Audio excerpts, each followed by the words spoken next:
Okay, hello everyone. Welcome to the question and answer session for the second special call for proposals funded by the Centers for Disease Control and Prevention with support from the National Science Foundation. So nice to see you all here today. My name is Jennifer Tobin and I am the Deputy Administrator at the Natural Hazards Center at the University of Colorado Boulder. Before we begin, I would just like to start by thanking our generous funders. The support of the CDC and the National Science Foundation has allowed us to fund 15 research projects in the first call for research in the US territories. And they are continuing to support this process and this research by funding an additional 10 to 15 awards for the second special call, which will focus on strengthening community resilience in US territories, which we're going to discuss a little bit more today. I would also like to thank Dr. Courtney Walton Mitchell, who is our public health and methods consultant for this special call. Courtney is a clinical assistant professor in the Department of Environmental and Occupational Health at the Colorado School of Public Health, where she directs the Public Health Preparedness and Disaster Response Certificate. She is also a research associate with the Natural Hazards Center. And so you'll be hearing from Courtney in just a few minutes, but first I would like to provide you all with a brief overview of this call for proposals.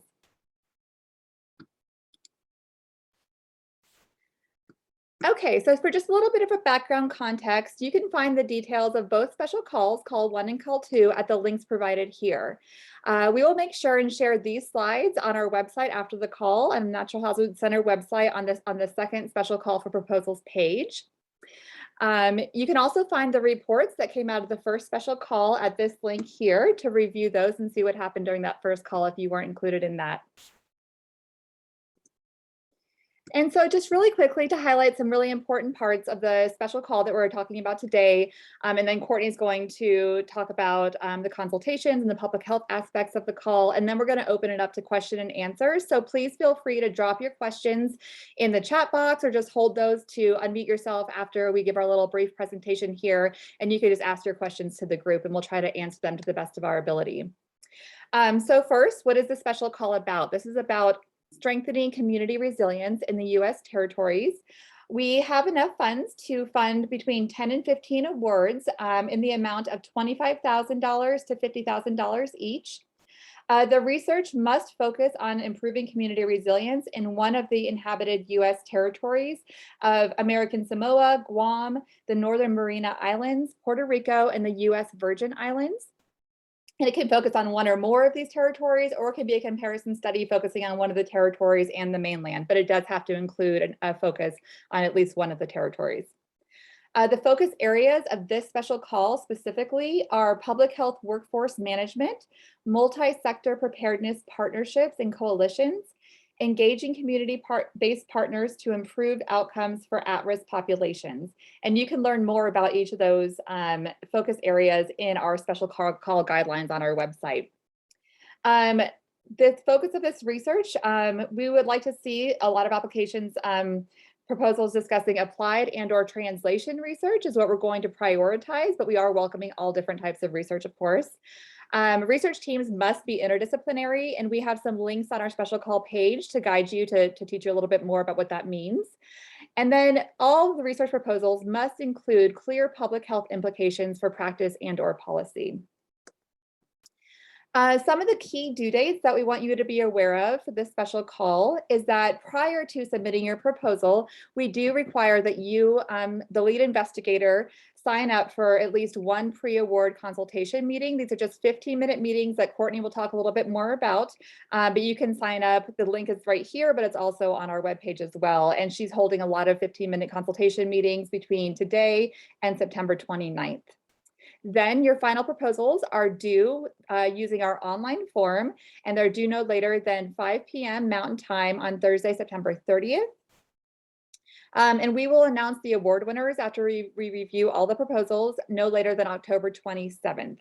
And then at that point on October 27th, we will announce the award winners, and then each team that is awarded will be able to submit their documents, their award agreements, and their IRB approval letters and other documents that we're requiring in our online portals as well, and you can begin your research.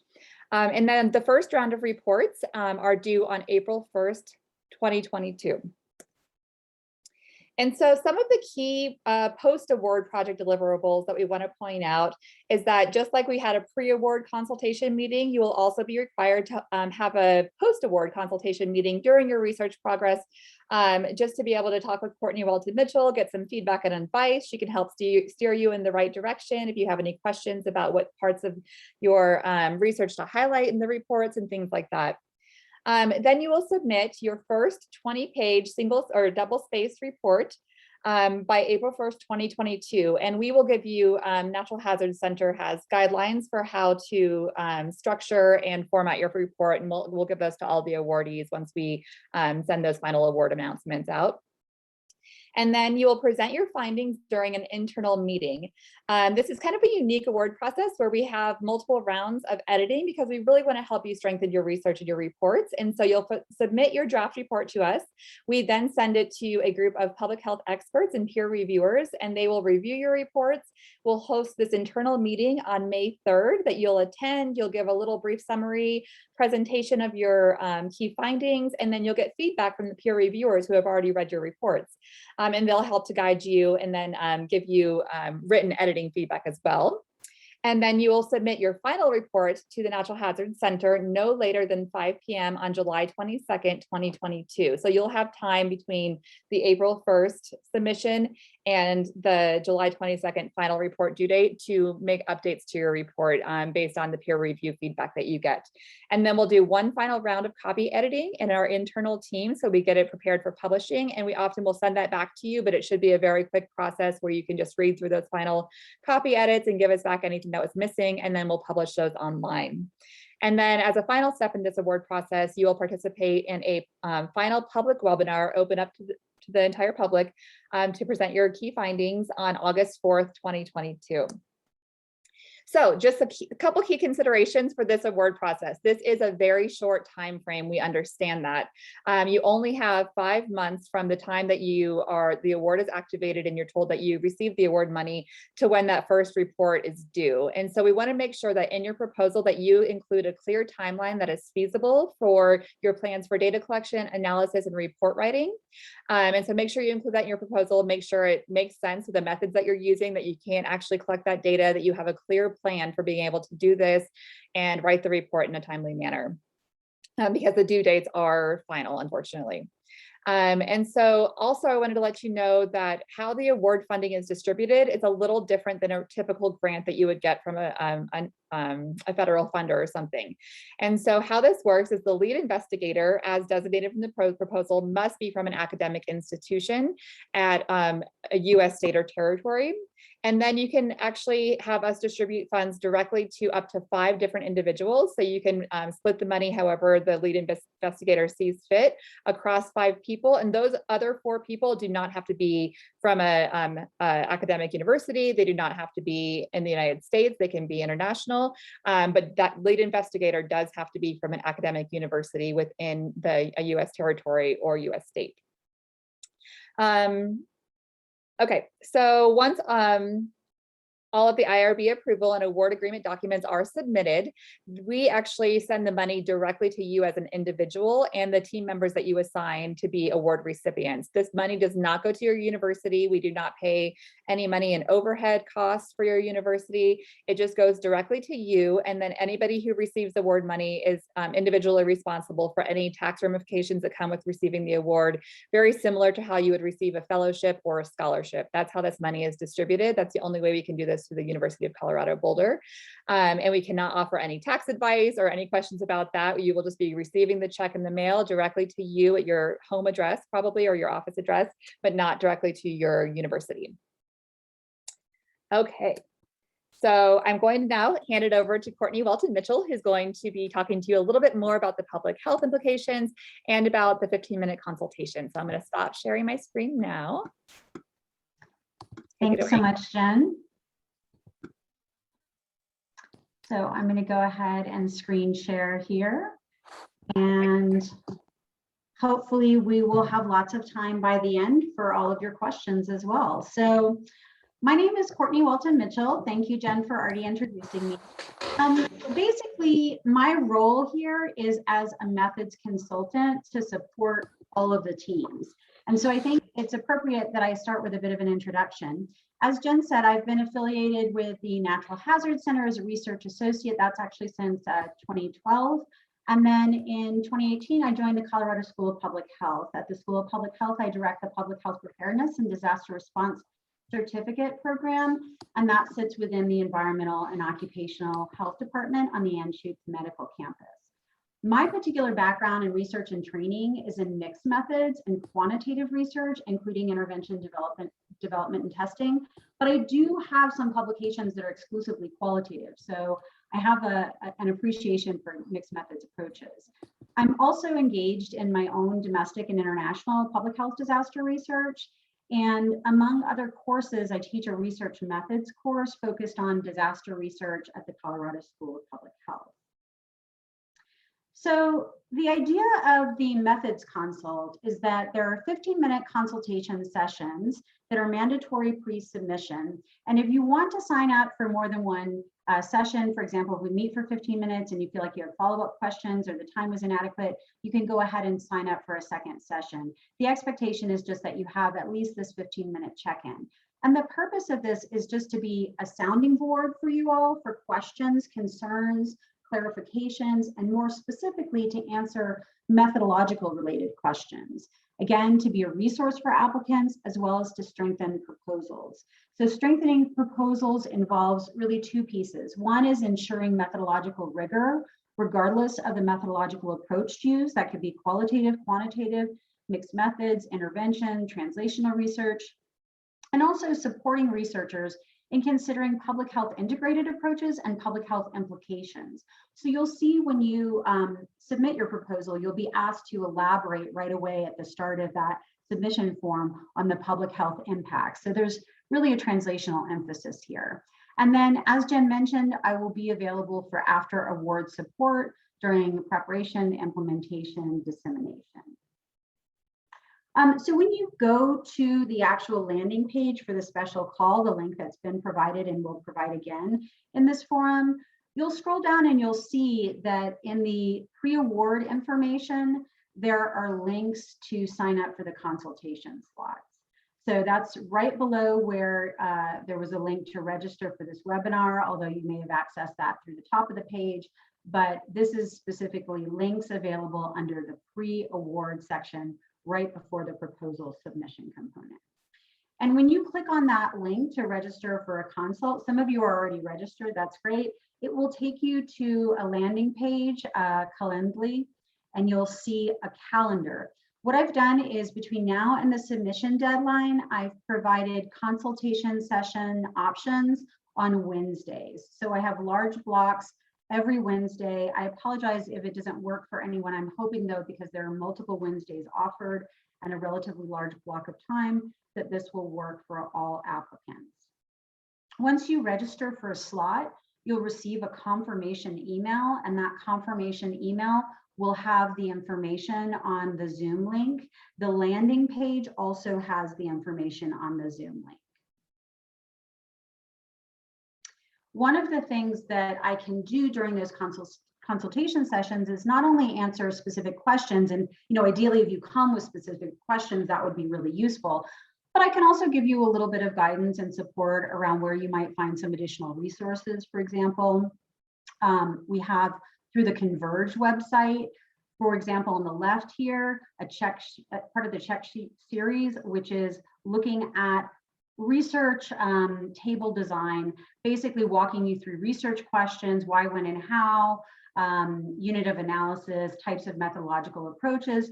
And then there's another check sheet here on the right where you can see matching methods questions. And we have examples there of various types of research designs that attempt to answer specific questions. So for example, if you're doing intervention research and you're looking at causal inference, there are certain types of methodological approaches that you want to utilize, but that may not be the primary purpose of your particular research project. So I just want to briefly walk you through, when you look on the landing page for this funding call, you'll see, as Jen mentioned, on the left here, there are 3 focus areas. So focus area 1, public health workforce management. 2, multi-sector preparedness partnerships and coalitions, and 3, engaging community-based partners to improve outcomes for at-risk populations.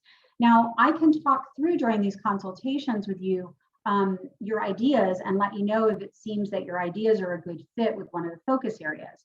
There's lots of content in the funding call on the webpage, but I've just pulled a little bit of that content here on the right for the examples to try to help you to kind of imagine what this looks like in terms of a specific type of project. So for example, focus area 1, public health workforce management, that might include a project on evaluating training programs for the public health emergency preparedness and response workforce. The second focus area, multi-sector preparedness partnerships and coalitions, that may include investigating aspects of trust in public health preparedness, response, and recovery agencies. This could include understanding how to enhance trust through specific community partnerships.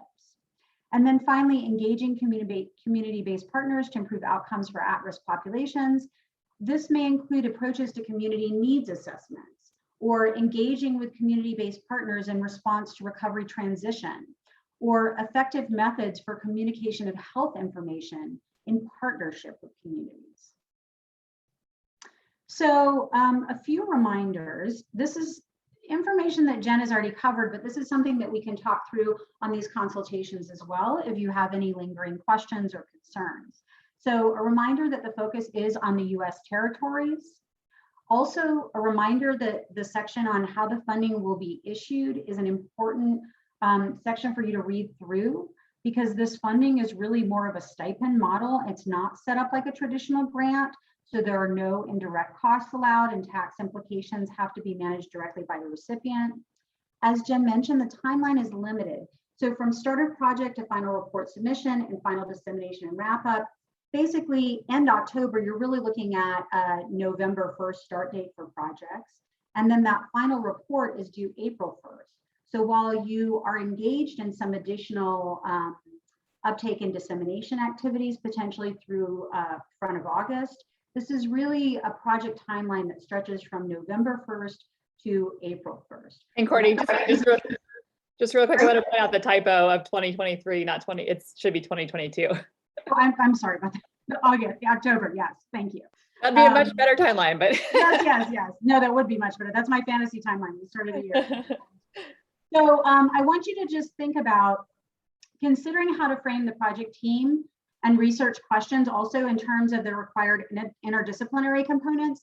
This is something that we've talked about a lot as a team. And I think that the strategy that we have is that we would like you to make the case that this is an interdisciplinary proposal and or team. And so that's something you'll see in the submission component. You'll be asked to actually explain how the project is interdisciplinary and or the team is interdisciplinary. Also, please consider diversity, equity, and inclusion, and how is it addressed explicitly in the project? And then think creatively about partnerships linked to applied implications and uptake and scale up of results. So as Jen mentioned, you can access this email to ask any questions you have. You'll have the methods consults as well. That's another forum to ask questions. And we encourage you to visit the specific landing page on the website for more details. So I apologize, I'll correct that typo on the timeline and the slides. And this webinar recording and the slides will be available. So with that, I'll turn it back over to you, Jen. And I think we're going to open it up for questions. Great, thank you so much, Courtney. That was wonderful. So now this is just open question and answer. We're here to, listen to you, answer any questions you have. So feel free to unmute yourself or, I say a question in the chat box now. How many proposals were submitted for the first round? That is a very good question. And I would have to look at that really quick. So I will get back to you on that when I look, but somebody else can go ahead and ask a question. And I'll try to answer as well, but I will find that information and put it in the chat box in a second.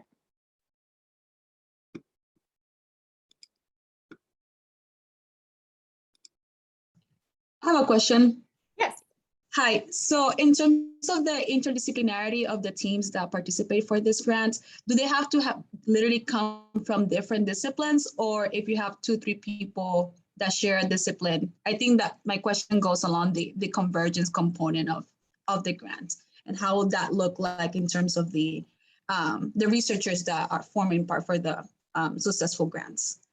Yeah, so in the application, in the proposal submission form, there's an area that asks you to discuss your disciplinary focus and how the team is interdisciplinary. And we have links to 2 articles on convergence and one on interdisciplinary methods.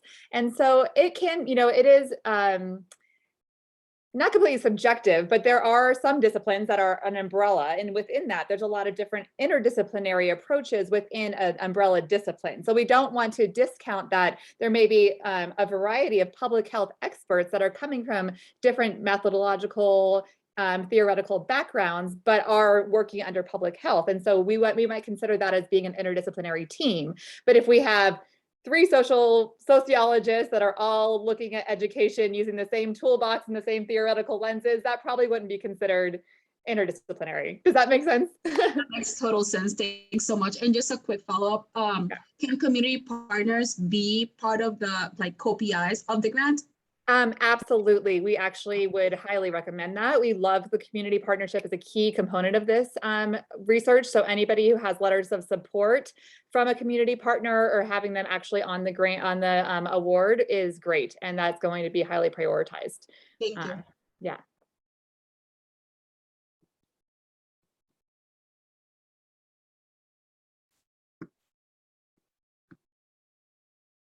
Okay, anybody else? And to answer Jean's question, we had 35 proposals submitted during the first round. So Jen, there are some questions that are in the chat. Would you like me to read those aloud? Sure, yes. So how do you define community resilience? I'm just going to give you a few at a time. Who is responsible for accounting for the funds? Does the lead academic researcher need to come from a health background? Can the lead researcher be from another discipline other than public health and include a public health expert on the team? Okay, perfect. I will work through those right now. And I'm going to go ahead and just share my screen for a little bit more clarity as I walk through. So can everybody see my screen that has the special call for proposals page on it now? Okay, wonderful. And I'm also going to pull up that chat box so I have those here. And so in terms of how do you define community resilience, in this first part, that's the overview of the project, we do have the words community resilience linked here. And that opens you up to a CDC or a Department of Health and Human Services definitions of community resilience. So please take a moment to read through all these links. I think that's going to be really helpful in creating your proposal. And this tells you how we're kind of defining community resilience in this particular call. So that's one area. And then who is responsible for the accounting of funds is the next question. And this is up to the lead investigator. So you can have a lead investigator and co-investigators, but we want to have one person that's deciding how the project funds are going to be spent. You're going to have to submit a budget and budget justification in your proposal process. And in terms of how you spend the money, we will be sending checks. I mean, the lead investigator could get the full amount that they are being awarded directly to them, or it can be split up to 5 different people, or it could be a community member, whoever it is working on the project can get the money directly. And then they will decide how to use that money based on what they've submitted as their budget for the proposal. So there's not going to be oversight in terms of, did you spend X amount of dollars on this thing that you said that you wanted to spend the money on? Once you receive the money, it is on trust, basically, that you're going to complete the research, use the money in whatever way that you feel is necessary to complete the research in a timely manner. And so it's on the lead investigator primarily, but you're not going to have to report back to us exactly what the funds were spent on. Okay. Okay, then the next one, there's Jean is offering to collaborate, which is great. Thank you, Jean. Does the lead academic researcher need to come from a health background, and can the lead researcher be from other disciplines rather than public health and include a public health expert on the team? Absolutely. You do not have to be a public health expert to be the lead investigator on one of these proposals. We do highly recommend you collaborate with public health experts, as that is a significant part of this call for research.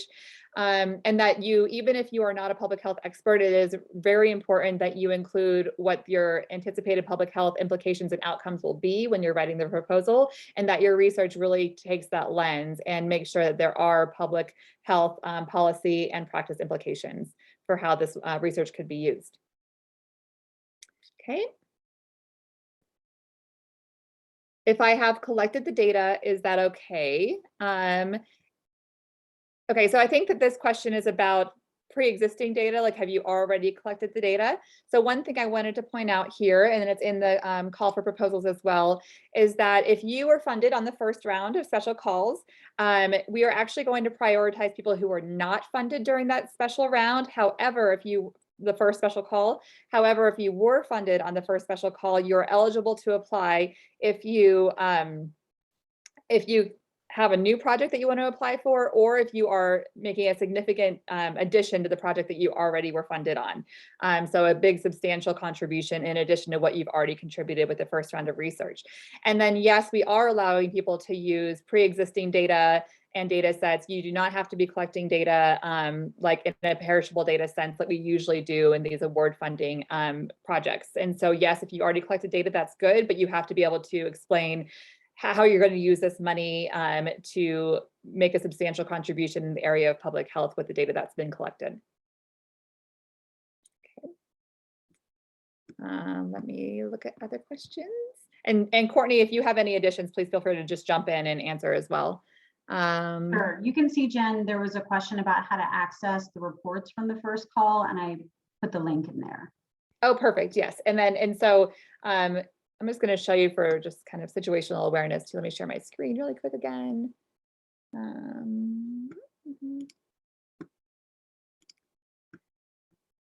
Okay. Share.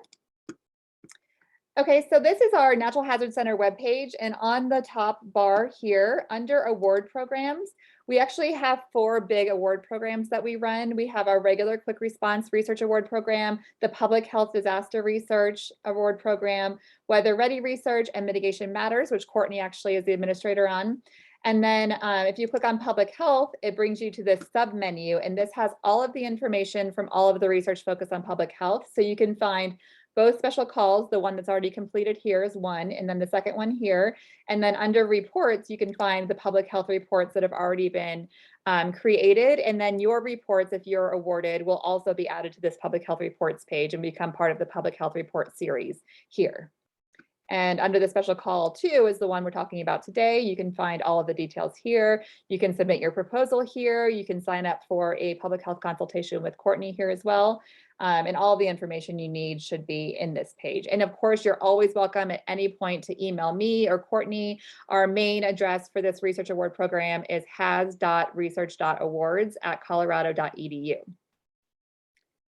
Okay. Let's see, I have other questions coming in.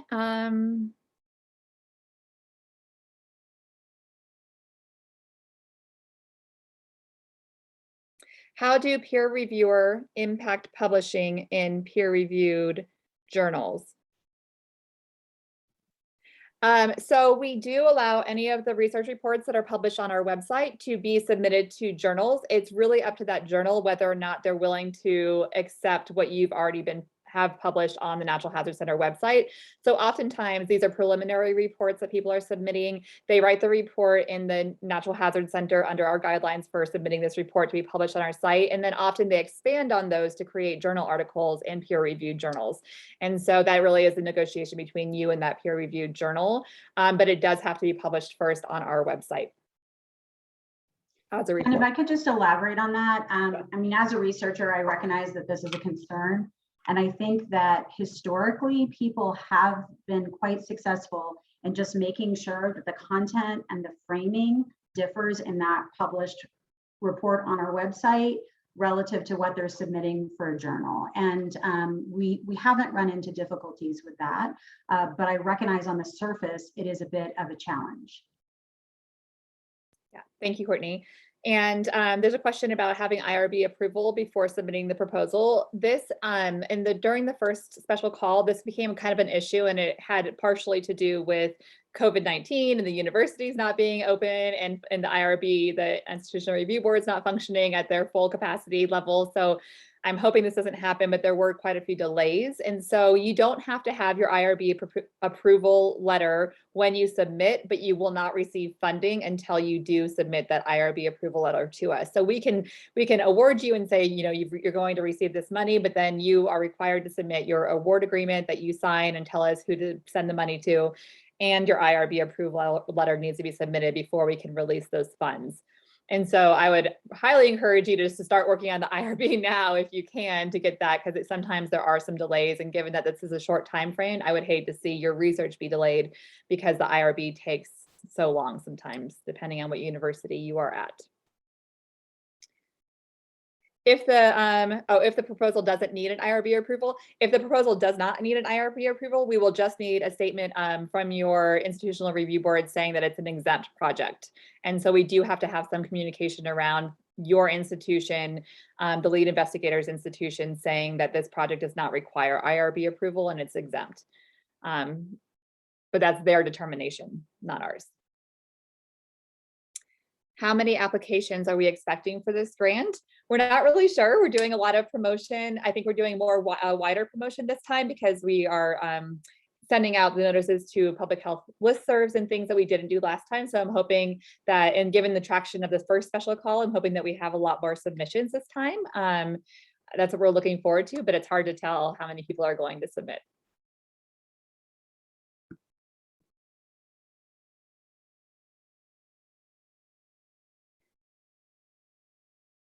Okay, I also have a question about being a nonprofit organization. Let me read the question really quick.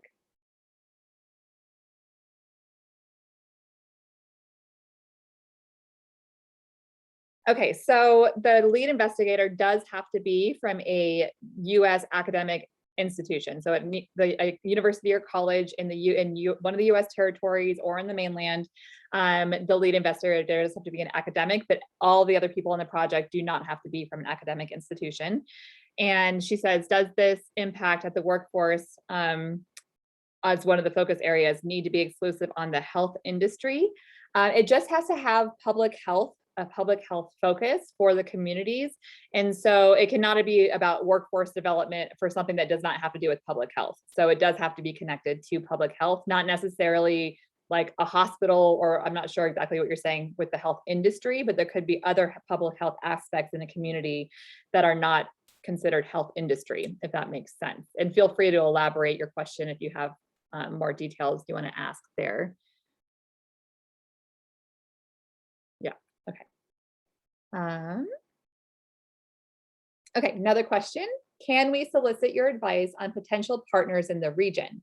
We have a solid interdisciplinary team and are working on these research topics in other regions of the world, and we want to include the US territories. However, we don't have a local partner in this region to carry out this research.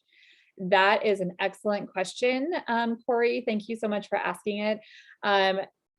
I would say that, you need to start building those collaborations now. We do have a social science extreme events research map that has over 1,000 social science experts that are signed up on this SCR map that I can share with you. It's on our Converge website. I can share you the link, and that'll show you who is in what regions and what topical areas they study. That's one way to begin reaching out to people.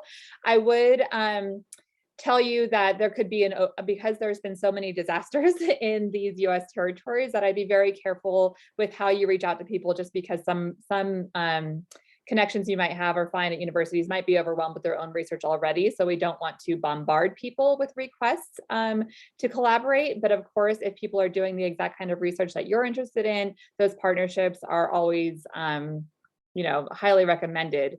But I would start reaching out to local public health experts in the territories, as well as people at universities to do that. But let me get you the link and put that in to the SCR map. That might be helpful. Jen, we also have some folks on the call that are from the territories that are offering to be a resource, which is fantastic. Oh, beautiful, beautiful. Yes. Okay. While you're doing that, Jen, I can answer this question about the access to previously approved proposals. So as we shared in the chat, You can review the final reports for all of those that were funded through the first call, and that will give you really a comprehensive understanding of their projects, as opposed to us sharing the initial proposals. But I would also caution you, because while there are so many excellent proposals from that first call, the second call is quite different in terms of the focus and expectations.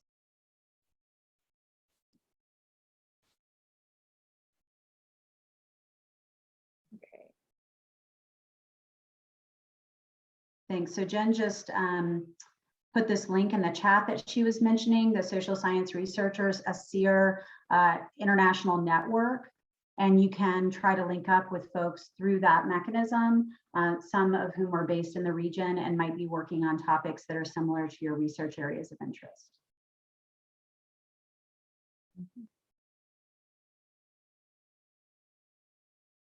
These are all wonderful questions. Please keep asking as you think of them.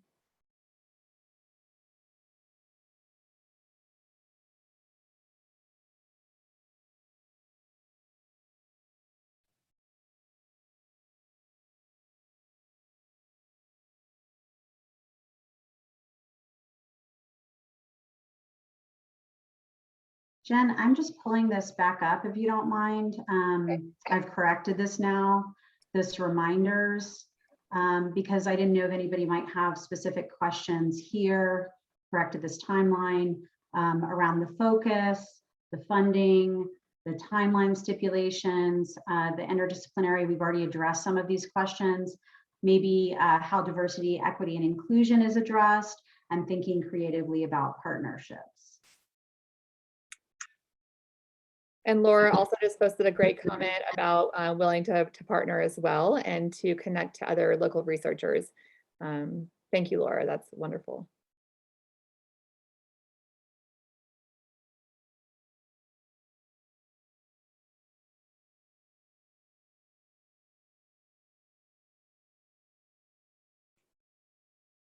If I could just go back for a minute to the sign up sheet. If I need to add additional slots, I can. Right now we have slots available and people already signed up for this afternoon and for the following Wednesday, the 15th. But please do go ahead and sign up as soon as possible. I would only add additional slots if we fill all of the existing slots.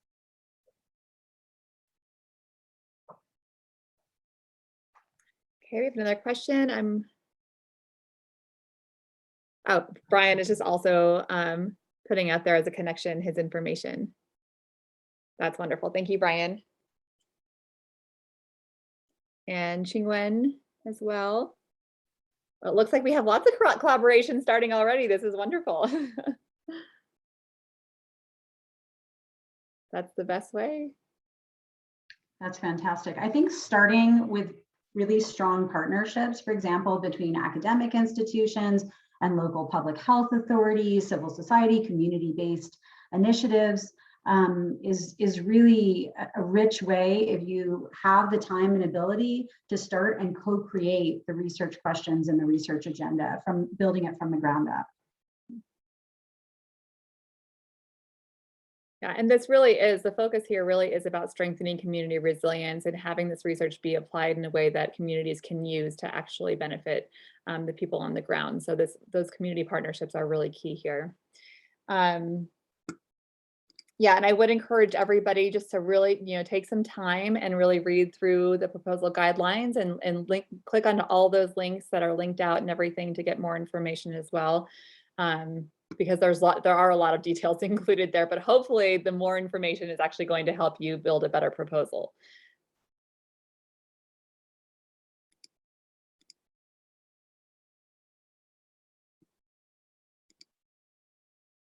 Any other questions from anyone?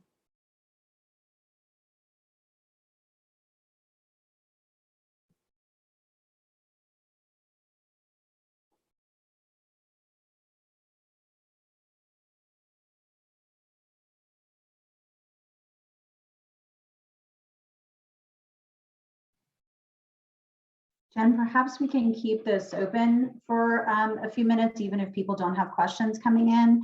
so that people can continue to share contact information and details. I think that's really fantastic. And, you know, I assume, can people unmute themselves and just spontaneously also share if they have things to contribute? Yeah. Okay. Yeah, you can just unmute and talk as well. Absolutely. And I know we have a bunch of, or at least a few of the researchers from the first special call on this as well. So not to put any of you on the spot, but if there's anything you would like to share from your experience, I would be happy to hear it. And I'm sure some of the new researchers would as well. Sure, this is Nisha. Hi, Nisha. From the Virgin Islands. So I was on the first call and I truly enjoyed it. I think it's such a worthwhile experience. It is quick. One thing that was said that I do agree with is the making sure you get IRB approval. That held up our progress a whole lot and made it very, very tight. So if there's any suggestion, is to get your IRB approval as soon as you can. And I see my colleague here as well, Kenny. Mm-hmm.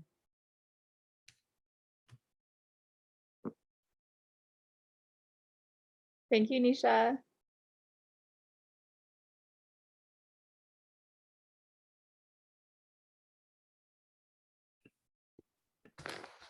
Hello, my name is Laura. I'm here in Puerto Rico. I did put my name out there for anybody who wants to contact other researchers. We did have the opportunity of participating in the first round, in the first session, call for proposals. It was very intense. I think we learned along the way. The center is very responsive, and we noticed that we were taking longer in doing and progressing through. So we had to narrow down the scope. So I think that's one of the lessons learned, make sure that the timeline and the scope of work really fit in nicely, because it is a very short research and practice space. So we want to thank the Natural Hazards Center for being so responsive every time we wrote to them. So it's a great experience, and we hope to perhaps be there again. Thank you, Laura. It's wonderful.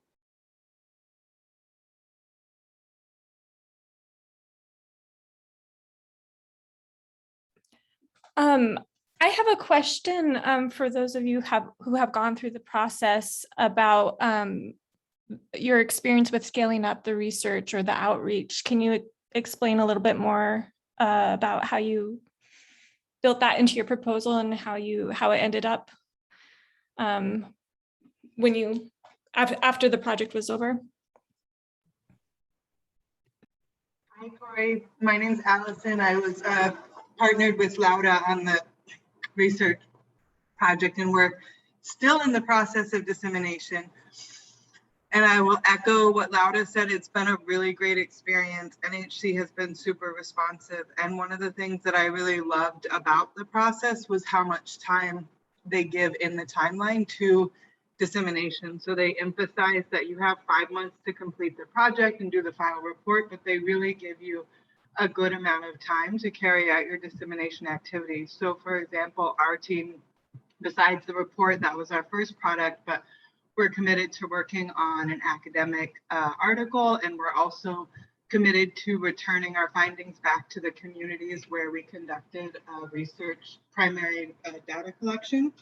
And we're also having a forum with some policymakers. So having that extra time enabled us to really disseminate the findings to people that might actually be able to use them or react to them. Yeah, and I want to echo what Allison is saying. Thank you so much, Allison, for answering that question. And just knowing that this report is the first step of this research project, really, it's the preliminary findings of your research, but so many projects are going on to build on that research, to continue to collect data, to write journal articles on future parts of their data collection that weren't spoken about in the preliminary findings in this report. So we do hope that people turn this into a much larger project over time as their funding and their own research timelines allow. I just want to say, Kenny Hendrickson, I really enjoyed the workshops and the conferences. I mean, they were eye-opening and was well received. I mean, we learned a lot from, sharing and collaborating with others. And I really enjoyed, that's one of the parts I remember of really enjoying with this process, the workshops and the conference. Thank you, Kenny.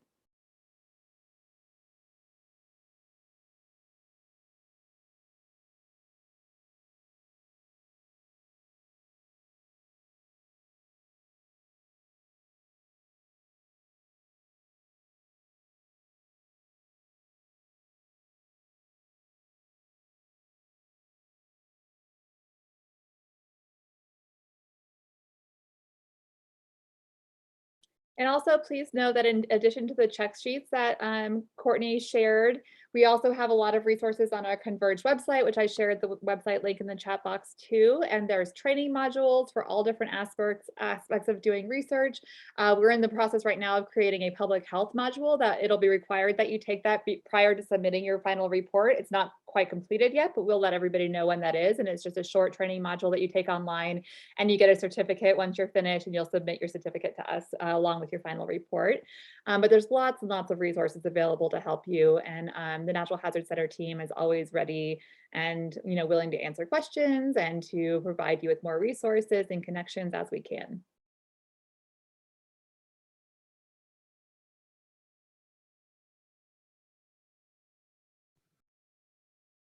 Jen, did you see this additional question? Okay. About it? Yeah, Allison says, hi, can you talk a little bit about the balance between conducting original research and applying research findings that you're looking for with this call? Courtney, do you want to take that? Do you have you probably have a good answer for that. Sure. I think the idea is that it's both that sort of approach that I think we all take to proposals, which is the literature review and what are the gaps in the literature. But it's also more than I'm addressing the gaps in the literature. It's about building a larger kind of repository of evidence-based practice and research that can be applied to practice. And so I think that's where a lot of the public health implications come into play, is thinking about, you may or may not be suggesting a research project that is explicitly intervention related, but presumably when you look at the translational components and the implications for public health practice, there is a practice implication. So I would just say, sort of taking it from, what is the gap in the literature that your research is addressing, but also how does that bridge to practice?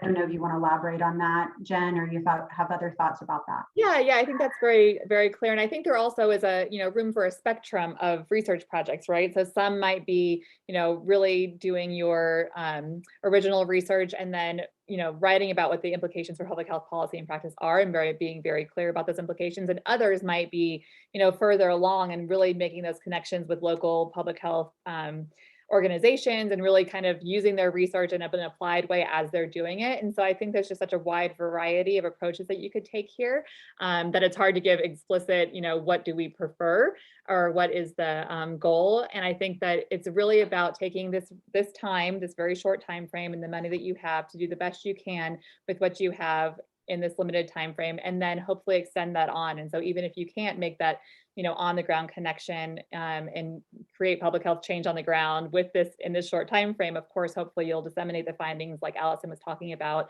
and carry on this research in a way that actually does create change and is more applied over time. I think that's a great point, Jen, in terms of the role of the dissemination process, but also I think, throughout this call, one of the possibilities is to really look at developing or utilizing tools. And so I think that's another way that you can connect to historical research and endeavors and development, maybe norming and validating of tools and measures and methods, and thinking about, could you utilize that or adapt that in a new context? Mm-hmm. Yeah, and you'll actually see on our call for proposals too, which we haven't really spoken about, there's some key elements that are, suggested that you use, like such as speaking about the social determinants of health. And we have a list of tools that you might want to incorporate in your research. And if it's evaluation, you can evaluate different tools that are already existing. So please read those as well. And you can learn more details about those aspects as well that you might want to incorporate. But they are suggested. It's not a required part of the proposal. So if I'm getting this right, I have a question about the public health. The practice, when you want applied practice, you're really looking more at public health applied practice impacting public health, or I was looking, for example, to perhaps focus more on, community recovery along the lines of focus 3. If we are talking about the impact of community recovery to public health, and that relationship, but we're not actually, necessarily working with hospitals, but with the community recovery and addressing things that, affect would that be applied for you, or does it have to be applied in the practice of public health? No, I think that is, you just have to be able to make that connection, because so much of community recovery is a public health matter, right? So it's about you being able to make the connection to how this impacts public health. You practice in policy on the ground. It doesn't have to be hospitals. It can be community recovery. It could be an education system. As long as you're making the leap of how does this improve community resilience? How does this improve public health overall? That is the connection that needs to be made, so that people who are doing public health work on the ground could use your research and implement it and learn something in a way that actually does change their practice. And that might include very explicit presentations to public health agencies or professionals, regardless of what your partnerships look like at the outset. Mm-hmm. Yeah, I was going to give that example. Hi, this is Dr. Solar from CDC. I don't want to speak too much here, but we're really excited about this project and really excited that everybody is here joining us today. There was a really exciting project that was funded and conducted through the last round that looked at, and maybe Lauda, this is yours, I can't remember, that looked at education and the impact of multiple events on children's educational completion. And it didn't take it a step further to actually talk about the impact of public health policy on children's educational completion. So for example, if you found that the natural events themselves, shutting down the schools, had an impact on children and their educational success, or their access to nutrition programs, or their access to other kind of public health opportunities, you could have actually taken that, the project could have taken that another step and talked to public health agencies and education systems about ensuring that the policies and practices that public health establishes don't further exacerbate the problems associated with the event itself, so that, that we're not creating, which we do, this pandemic, we know, that public health agencies aren't creating practices that shut down schools completely, right? Because the impact on youth is incredible. So that's a place where you have this obvious link between the findings of a project and the public health impact, but it wasn't obvious to the practitioner because they really weren't familiar with how public health and how public health works, right? And so that's one example. Another example is the work that was done on responder resilience in the U.S. Virgin Islands, I think, or St. Croix, and that is the team was actually looking at all government workers as potential responders, right? And one could take that, then to another level to think about, how can we improve the health of all of those responders in future events by making sure that the public health departments that are used to working with responders can provide the resources and supports and other things needed, or how the public health emergency operations approach could include supports for non-public health responders, right? So it's just taking it to that next level. There are a lot of different opportunities for that, but what we have found, and the reason we're funding this program, is that the gaps in practice through the agencies, through public health agencies, are just huge. Nobody is doing work in that area. Everybody's doing work in their isolated space. And then when the events happen and the emergencies happen, nobody knows how to coordinate or collaborate with public health agencies. They don't know how to collaborate back with communities. And we really want to make those connections so that when the events happen, the actions and activities are improved and more informed and more community involved, that include other researchers and things like that. So people aren't working in their silos independent of public health. And most emergencies do not start off as public health emergencies, but many of the emergencies that are happening in the islands are actually becoming public health emergencies, almost a secondary issues because the infrastructure is failing and other things like that. There's even more reason for these collaborations to occur. This is my soapbox. Thank you for listening to me. Thanks, Robin. Dr. Solar.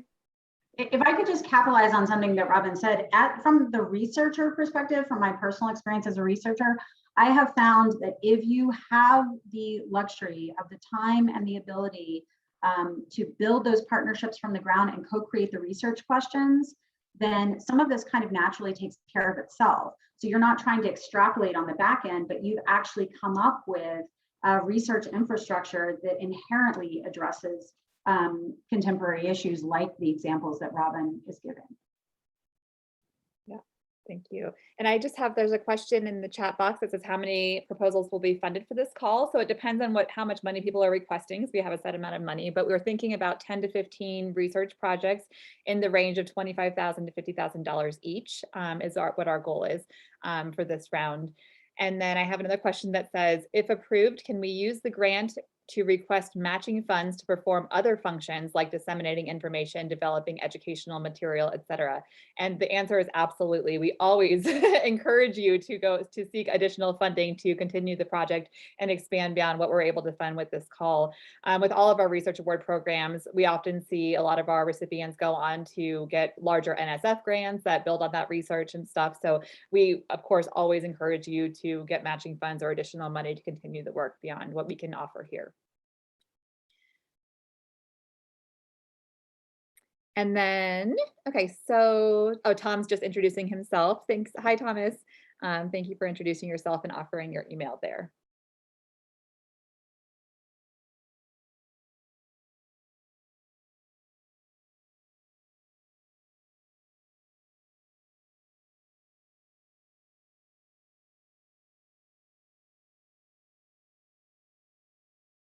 Any other questions?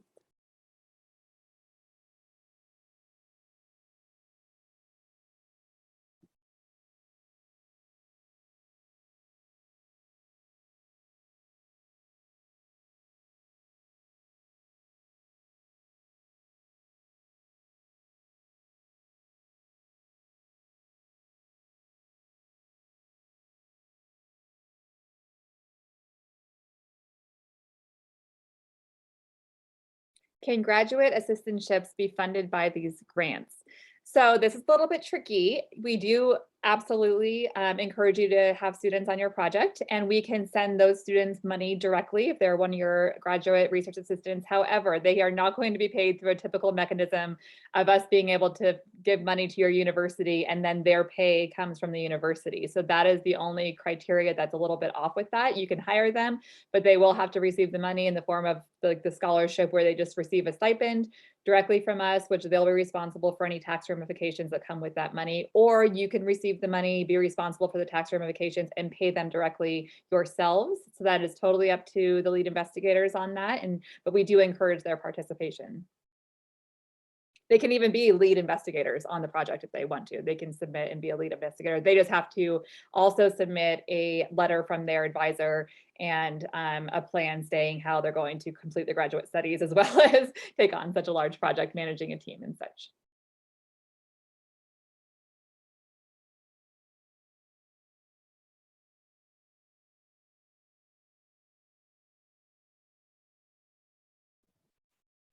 I know we're just about at time. I just want to say I'm looking forward to chatting with all of you during the consults. And again, the purpose of that consult is for me to be a resource for you. So please come with questions, considerations, ideas. And my goal is to just think about how I can have everyone whom I interact with walk away feeling like it was extremely helpful to chat. So I am here for you and I'm a resource. Thanks, Courtney. And yes, thank you everyone for coming today. Thank you all that were on the first special call. We do hope you submit again and expand this work that you've already been doing. And I think that it is a great opportunity for all of you. And we're excited to read the proposals and we will look forward to speaking to you more. Feel free to email us. Feel free to sign up on our website for more resources in the Converge and the Natural Hazards Center website. And yeah, if there's no other questions, I think we'll go ahead and stop now. Thank you, everyone.